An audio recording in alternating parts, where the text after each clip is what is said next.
Assalamualaikum warahmatullahi wabarakatuh. Izin Bu dosen, izin senior, izin rekan-rekan, izin memperkenalkan diri. Muda Praja Putri Alfiah Firjatul Arifah dari kelas C6. Di sini saya akan menjelaskan pelajaran statistika tentang distribusi normal beserta fungsi-fungsinya. Dalam suatu teori distribusi peluang atau probabilitas, distribusi normal menempati posisi penting di berbagai analisis statistika. Jenis distribusi ini juga digunakan dalam fenomena kehidupan sehari-hari.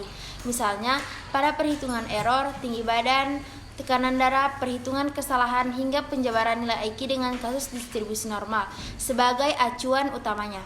Distribusi normal sebagai salah satu jenis distribusi variabel acak kontinu. Pada distribusi normal sendiri terdapat bentuk kurva lonceng atau grafik. Distribusi normal juga dapat berfungsi sebagai Gauss persamaan. Distribusi normal diantaranya sebagai fungsi densitas. Distribusi normal dengan fungsi probabilitas ini menunjukkan variabel atau penyebaran distribusi. Fungsi ini nantinya akan dibuktikan oleh suatu grafik simetris atau bell kurva. Sementara penanda distribusi merata, kurva ini juga memuncak bagian tengah hingga melandai di kedua sisinya dengan persamaan nilai yang sifatnya setara. Teori ini juga dikenal dengan istilah Gaussian distribution atau distribusi Gauss. Istilah mengacu kepada Carl Friedrich Gauss atau seseorang matematikawan Jerman yang mengembangkan sebuah teori distribusi dengan fungsi eksponensial 2 parameter periode 1794 sampai 1890. Setelah mengetahui parameter teori distribusi normal sebagai karakteristik utamanya, disimpulkan teori ini juga memiliki posisi penting dalam konsep statistika peluang. Penerapannya juga dianggap penting karena mampu meningkatkan objektivitas penilaian dan juga membantu menempatkan anggota-anggota yang paling tepat dalam suatu kelompok tertentu. Misalnya pengelompokan pegawai atau mengevaluasi nilai siswa. Dengan distribusi yang berpusat pada simetris pada nilai rata-rata seluruh data di suatu populasi, penilaian yang berat sebelah atau tidak seimbang kemudian akan dihindarkan, juga membantu dalam menentukan tingkat normalitas dan kecenderungan sentral.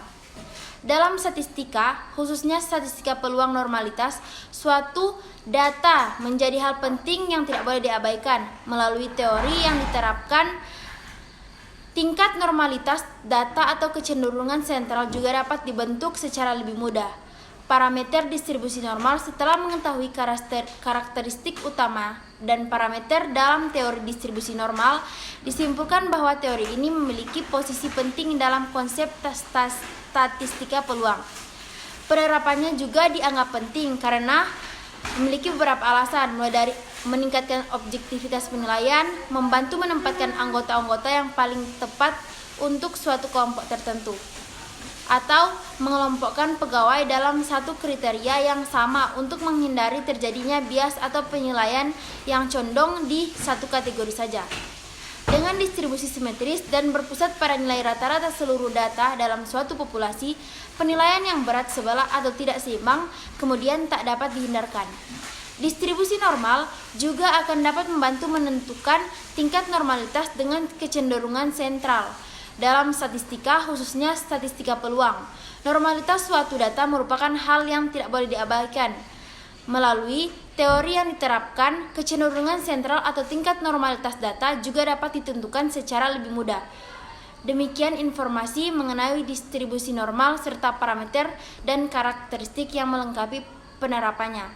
Bagimu ilmu yang tengah mempelajari statistika peluang atau sedang mencari teori pendukung adalah dalam perhitungan data, maka informasi ini dapat menjadikan salah satu referensi.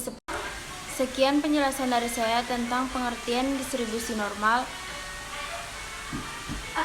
Wassalamualaikum warahmatullahi wabarakatuh.